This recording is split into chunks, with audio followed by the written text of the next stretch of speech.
ଅନେକ ଜୀବନରେ ଗର୍ବ ଦାମ୍ଭିକ ଅଛି, ଆମର ସବୁ ଅଛି, ଆମର ସମ୍ପତ୍ତି ଅଛି, ଆମର ଜ୍ଞାନ ଅଛି, ଆମ ସବୁ ଅଛି, ଆଉ ଆମେ କାହିଁକି ପ୍ରଭୁକୁ ଗ୍ରହଣ କରିବୁ? ମୋର ପ୍ରିୟମାନେ, ଏଇ ଧନ, ଏଇ ଜ୍ଞାନ, ଏଇ ସମ୍ପତ୍ତି କେତେ ଦିନ ଆମେ ଉପଭୋଗ କରିପାରିବା? ବଳ ସକାଶ କେତେ ବର୍ଷ? 70 ନା 80 ବର୍ଷ। Then after no more anything. Hallelujah. କିଛି ନାହିଁ, କିନ୍ତୁ ଯୋଗ୍ୟ ଅନନ୍ତ ଜୀବନ, ଇଟର୍ନାଲ ଲାଇଫ, ଅନନ୍ତ ଜୀବନ ପରମେଶ୍ୱର, ତାହାକୁ ଆମେ ଗ୍ରହଣ କରିବା ଦ୍ୱାରା ଦିନ ଆମେ ଜଗତ ଛାଡ଼ିବା, ଏ ଦିନ ସମ୍ପତ୍ତି ଛାଡ଼ିବା, ଏ ସମସ୍ତ ଜ୍ଞାନ ଛାଡ଼ିବା, କିନ୍ତୁ ଯୋଉ ପ୍ରଭୁଙ୍କୁ ଆମେ ଗ୍ରହଣ କରୁଛୁ ବ୍ୟକ୍ତିଗତ ତ୍ରାଣର ସେଇ ପ୍ରଭୁ, ଆମେ ସ୍ୱର୍ଗକୁ ଯାଇପାରିବା। Hallelujah, hallelujah, hallelujah. ଏଣୁ ସର୍ବପ୍ରଥମେ ମୋର ଜୀବିତ ପରମେଶ୍ୱରଙ୍କୁ ଧନ୍ୟବାଦ ଦିଏ ଏବଂ ପ୍ରତ୍ୟେକଙ୍କୁ ଆନ୍ତରିକ ପ୍ରେମ ସମସ୍ତଙ୍କୁ ପୁନର୍ବାର ଜଣାଏ। ହାଲେଲୁୟା। ସମସ୍ତେ ଖୋଲିବେ ଗୁଡ଼ାକ ଆମେ ଦେଖିବା। ମାତ୍ର 2 ଅଧ୍ୟାୟ 2ରୁ 12 ପଦ ଯାଏ ପାଠ କରିବା। ଯିଏ ପ୍ରାଞ୍ଜଳ ପଢ଼ିବେ ମାଇକା ଦିଅନ୍ତୁ, ପାଠ ପଢ଼ିବେ ମାଉତି ହେବା। କିଏ ପଢ଼ିବା ପାଇଁ ଇଚ୍ଛା କଲେ ଠିଆ ହେଇକରି ପ୍ରାଞ୍ଜଳ ପଢ଼ିବା ପାଇଁ ପଢ଼ିବେ। ଓକେ। ହେରୋଦ ରାଜାଙ୍କ ସମୟରେ ଜିହୁଦା ପ୍ରଦେଶର ବେତଲେହେମରେ ଯୀଶୁଙ୍କ ଜନ୍ମ ହେବା ପରେ ଦେଖ, ପୂର୍ବ ଦେଶର କେତେକ ପଣ୍ଡିତ ଜେରୁସାଲେମକୁ ଆସି କହିଲେ, ଯିହୁଦୀମାନଙ୍କର ଯେଉଁ ରାଜା ଜନ୍ମଗ୍ରହଣ କରିଅଛନ୍ତି ସେ କେଉଁଠାରେ? କାରଣ ଆମ୍ଭେମାନେ ପୂର୍ବ ଦେଶରେ ତାହାଙ୍କ ତାରା ଦେଖି ତାହାଙ୍କୁ ପ୍ରଣାମ କରିବାକୁ ଆସିଅଛୁ। ଏହା ଶୁଣି ହେରୋଦ ରାଜା ଓ ତାଙ୍କ ସହିତ ସମୁଦାୟ ଜେରୁସାଲେମ ନିବାସୀ ଉଦ୍ବିଗ୍ନ ହେଲେ। ପୁଣି ସେ ଲୋକଙ୍କର ସମସ୍ତ ପ୍ରଧାନ ଯାଜକ ଓ ଶାସ୍ତ୍ରୀକୁ ଏକତ୍ର କରି ଖ୍ରୀଷ୍ଟ କେଉଁଠାରେ ଜନ୍ମଗ୍ରହଣ କରିବେ ତାହା ସେମାନଙ୍କ ଠାରୁ ବୁଝି ନେବାକୁ ଚେଷ୍ଟା କଲେ। ସେମାନେ ତାହାକୁ କହିଲେ, ଜିହୁଦା ପ୍ରଦେଶର ବେତଲେହେମରେ, କାରଣ ଭାବବାଦୀମାନଙ୍କ ଦ୍ୱାରା ଏପରି ଲେଖା ଅଛି, ଆଉ ଗୋ ଜିହୁଦାଙ୍କର ପ୍ରଦେଶର ବେତଲେହେମ, ତୁ ଜିହୁଦାର ପ୍ରଧାନ ନଗର ସମୂହ ମଧ୍ୟରେ କୌଣସି ପ୍ରକାର କ୍ଷୁଦ୍ରତମ ନ ହଉ, କାରଣ ଯେ ଆମ୍ଭର ଇସ୍ରାଏଲ ଲୋକଙ୍କୁ ପ୍ରତିପାଳନ କରିବେ ଏହିପରି ଜଣେ ଶାସନକର୍ତ୍ତା ତୋ ଠାରୁ ଉତ୍ପନ୍ନ ହେବେ। ତାହାପରେ ହେରୋଦ ପଣ୍ଡିତମାନଙ୍କୁ ଗୋପନରେ ଡାକି ସେହି ତାରା କେଉଁ ସମୟରେ ଦେଖାଗଲା ଏହା ସେମାନଙ୍କ ଠାରୁ ସୂକ୍ଷ୍ମ ରୂପେ ବୁଝିନେଲେ। ପୁଣି ସେ ସେମାନଙ୍କୁ ବେତଲେହେମକୁ ପଠାଇ କହିଲେ, ଆପଣମାନେ ଯାଇ ସେହି ଶିଶୁଙ୍କ ସମ୍ବନ୍ଧରେ ସୂକ୍ଷ୍ମ ରୂପେ ଅନୁସନ୍ଧାନ କରନ୍ତୁ, ଆଉ ସନ୍ଧାନ ପାଇଲା କ୍ଷଣେ ଆମ୍ଭକୁ ସମ୍ବାଦ ଦିଅନ୍ତୁ, ଯେପରି ଆମ୍ଭେମାନେ ମଧ୍ୟ ଯାଇ ତାହାଙ୍କୁ ପ୍ରଣାମ କରିବା। ସେଥିରେ ସେମାନେ ରାଜାଙ୍କ କଥା ଶୁଣି ଚାଲିଗଲେ। ଆଉ ଦେଖ, ସେମାନେ ପୂର୍ବ ଦେଶରେ ଯେଉଁ ତାରା ଦେଖିଥିଲେ ତାହା ସେମାନଙ୍କ ଆଗେ ଆଗେ ଯାଇ ଯେଉଁଠାରେ ଶିଶୁ ଥିଲେ ଶେଷରେ ସେହି ସ୍ଥାନରେ ଉପରେ ସ୍ଥଗିତ ହେଲା। ସେମାନେ ତାରା ଦେଖି ମହା ଆନନ୍ଦରେ ଅତିଶୟ ଆନନ୍ଦିତ ହେଲେ। ଆଉ ଗୃହ ଭିତରକୁ ଯାଇ ଶିଶୁଙ୍କୁ ତାହାଙ୍କ ମାତା ମରିୟମଙ୍କ ସଙ୍ଗରେ ଦେଖିଲେ ଓ ତାହାଙ୍କୁ ଭୂମିଷ୍ଠ ପ୍ରଣାମ କଲେ। ପୁଣି ଆପଣା ଆପଣା ପେଢ଼ି ପିଠାଇ, ସୁନା, କୁନ୍ଦୁରୁ ଓ ଗନ୍ଧରସ ତାହାଙ୍କୁ ଦର୍ଶନୀ ଦେଲେ। ପରେ ହେରୋଦଙ୍କ ନିକଟକୁ ବାହୁଡ଼ି ନ ଯିବାକୁ ସ୍ୱପ୍ନରେ ପ୍ରତ୍ୟାଦେଶ ପାଇ ସେମାନେ ଅନ୍ୟ ପଥ ଦେଇ ସ୍ୱଦେଶକୁ ପ୍ରସ୍ଥାନ କଲେ। ପ୍ରଭୁ ପଠିତ ବାକ୍ୟରୁ ସମସ୍ତଙ୍କୁ ଆଶୀର୍ବାଦ କରନ୍ତୁ। ମୋର ପ୍ରିୟମାନେ, এই সময়ে যে আমি বাক্য পড়িলু, নিশ্চিত আজি কেতে জন এই অধ্যায় পাঠ পড়িছন্তি? কিଏ পড়িছন্তি কি? হাত টেকে। পড়ি নଥିଲେ କିଛି ବାଧା ନାହିଁ, କାହିଁକି? ଧନ୍ୟବାଦ, ଦେବିକା ଭଉଣୀ ପାଠ ପଢିଛି। ଆଉ କିଏ ପଢିଛନ୍ତି କି? ଓକେ। କାହିଁକି ପଢି ନାହାନ୍ତି? କାରଣ ଆମେ ଅନେକ ବିଷୟ ବ୍ୟସ୍ତ ଅଛି। ରୋଷେଇ ତ କିଏ ତ ରୋଷେଇରେ ବ୍ୟସ୍ତ, କିଏ ତ ନୂଆ ଡ୍ରେସ କେମିତି ଠିକ ଠାକ ହବ କି ନାହିଁ, କିଏ ତ ସୁରେ ମୋର ଠିକ ଅଛି କି ଜୋତା ଠିକ ଅଛି କି ନାହିଁ, ଆଉ ପଢିବାର ଜଞ୍ଜାଳ ଆଜି ଅଛି, କିନ୍ତୁ ବାକ୍ୟର ଜଞ୍ଜାଳ ନଥିବ। ସେଥିପାଇଁ ଆମେ এই অধ্যায় সম্পূর্ণ পড়িয়া পাই চাহিলু, বাহ্য বিষয় জানিয়া পাই। কারণ পণ্ডিত ମାନଙ୍କ ବିଷୟରେ ଆଜି ଆମେ ଦେଖିପାରୁଛୁ। ପୂର୍ବ ଦେଶ ପଣ୍ଡିତ ଯୀଶୁ ଯେ ଜନ୍ମ ଗ୍ରହଣ କରିବେ সে হচ্ছে ত্রাণকর্তা, সে হচ্ছে মুক্তিকর্তা, সে উদ্ধারকর্তা, সে কেবল স্বর্গକୁ নেবে এই বিশ্বনে পণ্ডিত মানে গবেষণা করଥିଲେ। ଅନେକ ବର୍ଷର ଏଟା କଥା, ଯାହାକି 2025 ବର୍ଷର ଘଟଣା, ଯେତେବେଳେ ପ୍ରଭୁ ଯୀଶୁ ଖ୍ରୀଷ୍ଟ ବେଥେଲହେମରେ ଜନ୍ମଗ୍ରହଣ କରିଛନ୍ତି। ସେହି ସମୟରେ ପଣ୍ଡିତ ମାନଙ୍କ ଆଗରୁ ଦିଆଯାଇଥିଲା, କଣ ଦିଆଯାଇଥିଲା?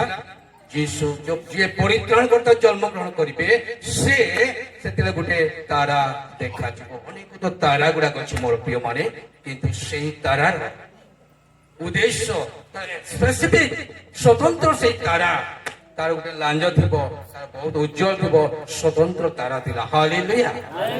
ସେ ତାରାକୁ ଅପେକ୍ଷା କରୁଥିଲେ ପଣ୍ଡିତ ମାନେ, ପୂର୍ବ ଦେଶର ପଣ୍ଡିତ ମାନେ। ହୁଏତ ମୋର ପ୍ରିୟ ମାନେ ସେ ପଣ୍ଡିତ ମାନେ ହୁଏତ ଅନେକ ଲୋକ କହନ୍ତି ଏଇ ଭାରତ ବର୍ଷର ପଣ୍ଡିତ ମାନେ ଯାଇଥିଲେ ବୋଲି ପ୍ରକାଶ କରୁଛନ୍ତି। ହାଲେଲୁୟା।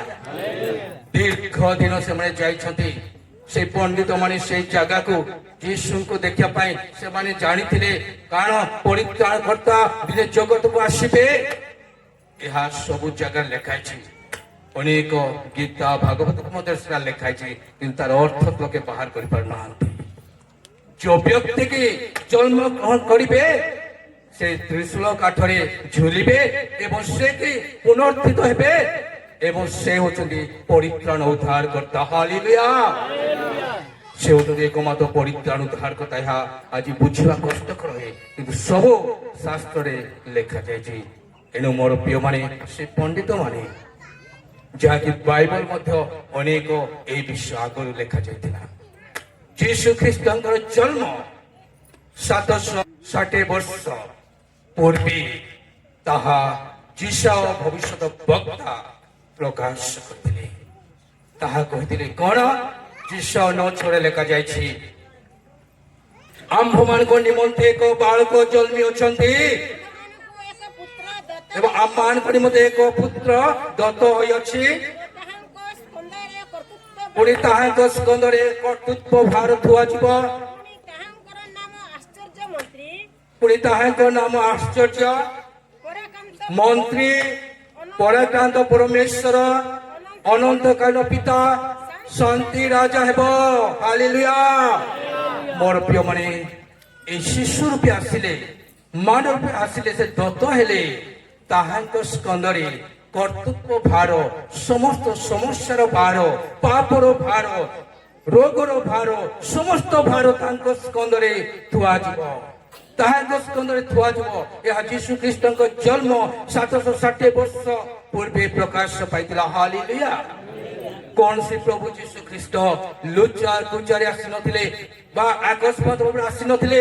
ପ୍ଲାନିଂ ଯୋଜନା କରି ସେ ଜଗତକୁ ଆସିଥିଲେ ମାନବକୁ ଉଦ୍ଧାର କରିବା ପାଇଁ, ରକ୍ଷା କରିବା ନିମନ୍ତେ। ଏଣୁ ତାହାଙ୍କ ନାମ କି ନାମ? ଆଶ୍ଚର୍ଯ୍ୟ, ୱଣ୍ଡରଫୁଲ। His name is wonderful. Hallelujah. ଏଣୁ ଆଜି ଅନେକ ଆଶ୍ଚର୍ଯ୍ୟ ଭାବରେ ମଦୁଆ ମାନେ, ଯାଦୁଆ ମାନେ, ଚୋରି ଡକାୟତ ମାନେ ପରିବର୍ତ୍ତନ ହଉଛନ୍ତି। ହାଲେଲୁୟା। ଏଣୁ ମୋର ପ୍ରିୟ ସେଇ ପ୍ରଭୁ ଆଶ୍ଚର୍ଯ୍ୟ। ଆଜି ଅନେକ, କାଲି ଆଦିବାସୀ, କାଲି ହରିଜନ, କାଲି ଦଳିତ ଲୋକମାନେ ଖ୍ରୀଷ୍ଟିଆନ, ତାହା ନୁହେଁ। ଆଜି ବର୍ତ୍ତମାନ এই ଭାରତ ବର୍ଷରେ ଆଶ୍ଚର୍ଯ୍ୟ ହଉଛି କଣ? ହିରୋ ହିରୋଇନ ମାନେ। ଆଶ୍ଚର୍ଯ୍ୟ କଣ? ଆଜି RS ଲିଡର ମାନେ ପ୍ରଭୁଙ୍କୁ ଆଜି ଗ୍ରହଣ କରୁଛନ୍ତି, କାରଣ ଈଶ୍ୱର ହଉଛନ୍ତି ସମସ୍ତଙ୍କ ପ୍ରଭୁ ଅଟନ୍ତି। ହାଲେଲୁୟା। ଏଣୁ ମୋର ପ୍ରିୟ ମାନେ ଏହା ଯେ ପ୍ରଭୁଙ୍କ ବାକ୍ୟରେ ଏହା ଆଗରୁ ଲେଖାଯାଇଛି। ତାହାଙ୍କ ନାମ ଆଶ୍ଚର୍ଯ୍ୟ। ତେବେ ମନ୍ତ୍ରୀ, ପରାକ୍ରାନ୍ତ ପରମେଶ୍ୱର, ଅନନ୍ତକାଳୀନ ପିତା, ଶାନ୍ତି ରାଜା ହେବ। ହାଲେଲୁୟା। ଯେଉଁମାନେ ତାହାଙ୍କ ଠାରେ ବିଶ୍ୱାସ କରନ୍ତି, ଯେତେ ରୋଗ, ଯେତେ ବ୍ୟାଧି ସମସ୍ୟା ଆସିଲେ ମଧ୍ୟ ସେମାନଙ୍କ ହୃଦୟରେ ଶାନ୍ତି ସ୍ଥାପନ ଅଛି। ଆଜି ଏତେ ଅନେକ ତାଡ଼ିତ, ନିନ୍ଦିତ, ଅପମାନିତ ହେଲେ ମଧ୍ୟ କାହିଁକି ଲୋକେ ପ୍ରଭୁଙ୍କୁ ଛାଡୁନାହାନ୍ତି? କାରଣ ସେମାନଙ୍କ ହୃଦୟରେ ଗୋଟେ ଶାନ୍ତି ଅଛି। ହାଲେଲୁୟା। କାରଣ ସେ ହଉଛନ୍ତି ଶାନ୍ତି ରାଜା। ସେ ହଉଛି ଶାନ୍ତି ରାଜା। କେବଳ ମୋର ପ୍ରିୟମାନେ ଜଗତରେ ଅନେକ ଶାନ୍ତି ଶାନ୍ତି ଶାନ୍ତି ସ୍ଥାପନ କରିବା ପାଇଁ ଅନେକ ସରକାର ମଧ୍ୟରେ, ବେସରକାର ମଧ୍ୟରେ, ଅନୁଷ୍ଠାନ ମଧ୍ୟରେ ଚାହାନ୍ତି, କିନ୍ତୁ ଶାନ୍ତି କେବେ ମିଳିବ ନାହିଁ। ଯୀଶୁଙ୍କ ଛଡା କୌଣସି ଜଗତରେ କୌଣସି ବ୍ୟକ୍ତି ଶାନ୍ତି ପାଇବ ନାହିଁ ମୋର ପ୍ରିୟମାନେ। କାରଣ ଧନ ଥାଉ, সম্পত্তি থাও, জ্ঞান থাও, কুটাবাড়ি থাও, লক্ষপতি থাও, যায় সে নেই, শান্তি কেହି পাইবার। সেই ব্যক্তি কিଏ ଥିଲେ ଜାଣିଛନ୍ତି? ଯକ୍ଷ। ହାଲେଲୁୟା। ଯକ୍ଷଙ୍କ ଜୀବନରେ ଶାନ୍ତି ନଥିଲା। ସେ ଜଣେ ରେଭିନ୍ୟୁ ଇନ୍ସପେକ୍ଟର ଥିଲା, ସେ ତାଙ୍କ ଧନ ଥିଲା, ସମ୍ପତ୍ତି ଥିଲା, କୁଟାବାଡି ଥିଲା, କିନ୍ତୁ ସେ ଦିନେ ଚାହିଁଲେ ହୁ ଇଜ ଦ ଜିଜସ୍, ଯୀଶୁ କିଏ? ହି ୱାଣ୍ଟ ଟୁ ସି ଜିଜସ୍। ସେ ଯୀଶୁଙ୍କୁ ଦେଖିବାକୁ ଚାହିଁଲେ, ହି ଡିଜାୟାର ଟୁ ସି ଜିଜସ୍। ସେ ଯୀଶୁକୁ ଦେଖିବାକୁ ଇଚ୍ଛା କଲେ। ମୋର ପ୍ରିୟମାନେ, ଆଜି ଯେଉଁମାନେ ମୋର ରୋଗ ଶୁଣୁଛନ୍ତି, ଯୀଶୁ କିଏ ଆସନ୍ତୁ ଆପଣ ଦେଖନ୍ତୁ ସେ କିଏ ଅଟନ୍ତି, ଆପଣ ଜାଣିପାରିବେ, ଆପଣଙ୍କ ଜୀବନରେ ହୃଦୟରେ ଶାନ୍ତି ପାଇବେ। ହାଲେଲୁୟା। କେବଳ ଶାନ୍ତି ନାହିଁ ମୋର ପ୍ରିୟମାନେ, କେବଳ ସେ ଶାନ୍ତିଦାତା ନୁହନ୍ତି, ସେ ପରିତ୍ରାଣ କର୍ତ୍ତା, ପାପରୁ କ୍ଷମା କର୍ତ୍ତା, ସେ ଅନନ୍ତ ଜୀବନ ଦେବା ପରମେଶ୍ୱର ଅଟନ୍ତି। ହାଲେଲୁୟା। ଏଣୁ ମୋର ପ୍ରିୟମାନେ, ପଣ୍ଡିତମାନେ ଜାଣିଥିଲେ ପରିତ୍ରାଣ ଉଦ୍ଧାରକର୍ତ୍ତା ଜଣେ ଜନ୍ମଗ୍ରହଣ କରିବେ। ସେ କେମିତି ଜନ୍ମଗ୍ରହଣ କରିଛନ୍ତି? ଶିଶୁ ରୂପରେ। କଣ ହେଇ ଜନ୍ମଗ୍ରହଣ କରିଛନ୍ତି? କୁହନ୍ତୁ। ଅନେକ ମୁଁ କହିଛି, ସେ କଣ ହେଇକି ଜନ୍ମଗ୍ରହଣ କରିଛନ୍ତି ମୋର ପ୍ରିୟମାନେ? ରାଜା ହିଁ ଜନ୍ମଗ୍ରହଣ କରିଛନ୍ତି। ହାଲେଲୁୟା। ଦେଖନ୍ତୁ, ହେରୋଦ ରାଜାଙ୍କୁ ଏଇ ପଣ୍ଡିତ ମାନେ ପଚାରୁଛନ୍ତି, ଯେ ଯୁହୁଦୀ ମାନଙ୍କର ରାଜା ଯେ ଜନ୍ମଗ୍ରହଣ କରିଛନ୍ତି ସେ କେଉଁଠାରେ? ସେମାନେ ଅନ୍ୱେଷଣ କରୁଛନ୍ତି, ସେମାନେ ଖୋଜୁଛନ୍ତି ମୋର ପ୍ରିୟମାନେ, ପଣ୍ଡିତ ମାନେ। କାରଣ ପ୍ରଭୁ ଯୀଶୁଙ୍କୁ ପ୍ରଥମେ କିଏ ଖୋଜିଥିଲେ? ପଣ୍ଡିତ ମାନେ ପ୍ରଥମେ ପ୍ରଭୁ ଯୀଶୁଙ୍କୁ ଖୋଜିଥିଲେ। ଆଜି ମୋର ପ୍ରିୟମାନେ, এই দিনহীন নিরীহ এলো প্রভু যীশু খ্রিস্ট, নিরীহ দিনহীন নিষ্পতিত অশিক্ষিত অজ্ঞানী পাপী ମାନଙ୍କ ନିମନ୍ତେ ଜଗତକୁ ଆସିଥିଲେ, କିନ୍ତୁ ଆଜି ପଣ୍ଡିତ ମାନେ ଜ୍ଞାନୀ ମାନେ ପ୍ରଭୁଙ୍କୁ ଖୋଜୁଛନ୍ତି। ହାଲେଲୁୟା। କାହିଁକି? ତାଙ୍କଠାରେ ହିଁ ଶାନ୍ତି ଶାନ୍ତି ଶାନ୍ତି ଅଛି। ହାଲେଲୁୟା। ଯଦି ମୋର ପ୍ରିୟମାନେ ପଣ୍ଡିତ ମାନେ ଯୀଶୁଙ୍କୁ, ଶିଶୁ ଯୀଶୁଙ୍କୁ ଅନ୍ୱେଷଣ କରେ, ପ୍ରଥମେ ସେ ଅନ୍ୱେଷଣ କରି ଖୋଜିଲେ, ସେକେଣ୍ଡ ତାପରେ ସେମାନେ ଯୀଶୁଙ୍କୁ କଣ କଲେ? ପାଇଲେ। Hallelujah.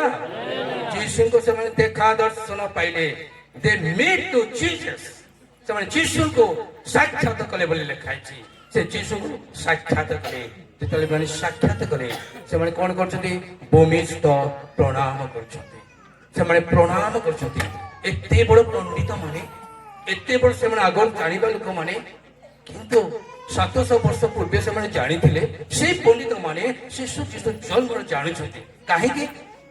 they waiting to see the Jesus Christ. ସେ ଯୀଶୁଙ୍କୁ ଦେଖିବା ପାଇଁ ସେମାନେ ଅପେକ୍ଷା କରୁଥିଲେ। ହାଲେଲୁୟା।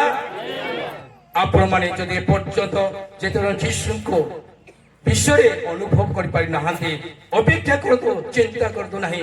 କେବଳ ଆପଣ ଯୀଶୁଙ୍କ ନିକଟକୁ ଯିବା ପାଇଁ ଅନ୍ୱେଷଣ କରନ୍ତୁ, ହୃଦୟ ସହିତ ବିଶ୍ୱାସ ସହିତ ଦେଖିବେ ଆପଣଙ୍କ ଜୀବନ ଗୋଟେ ପରିବର୍ତ୍ତନ ହବ। ହାଲେଲୁୟା।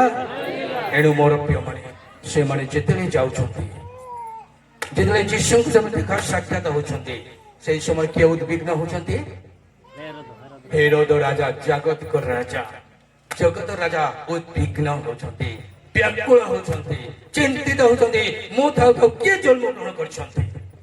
ମୋର ପ୍ରିୟମାନେ, ଆଜି ଅନେକ ଲୋକଙ୍କ ଜୀବନରେ ବିଘ୍ନ ଅଛି, ଅନେକ ଜୀବନରେ ଗର୍ବ ଦାମ୍ଭିକ ଅଛି, ଅଛି, ଆମର ଜ୍ଞାନ ଅଛି, ଆଉ ସବୁ ଅଛି, ଆଉ ଆମେ କାହିଁକି ପ୍ରଭୁଙ୍କୁ ଗ୍ରହଣ କରିବୁ? ମୋର ପ୍ରିୟମାନେ, ଏଇ ଧନ, ଏଇ ଜ୍ଞାନ, ଏଇ ସମ୍ପତ୍ତି କେତେ ଦିନ ଆମେ ଉପଭୋଗ କରିପାରିବା?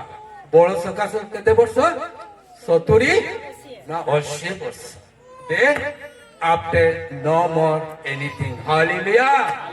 କିଛି ନାହିଁ, କିନ୍ତୁ ଯୋଗ୍ୟ ଅନନ୍ତ ଜୀବନ, ଇଟର୍ନାଲ ଲାଇଫ, ଅନନ୍ତ ଜୀବନ ପରମେଶ୍ୱର, ତାହାକୁ ଆମେ ଗ୍ରହଣ କରିବା ଦ୍ୱାରା ଦିନ ଆମେ ଜଗତ ଛାଡ଼ିବା, ଏ ଦିନ ସମ୍ପତ୍ତି ଛାଡ଼ିବା, ଏ ସମସ୍ତ ଜ୍ଞାନ ଛାଡ଼ିବା, କିନ୍ତୁ ଯୋଉ ପ୍ରଭୁଙ୍କୁ ଆମେ ଗ୍ରହଣ କରୁଛୁ ବ୍ୟକ୍ତିଗତ ତ୍ରାଣର ସେଇ ପ୍ରଭୁ, ଆମେ ସ୍ୱର୍ଗକୁ ଯାଇପାରିବା। ହାଲେଲୁୟା।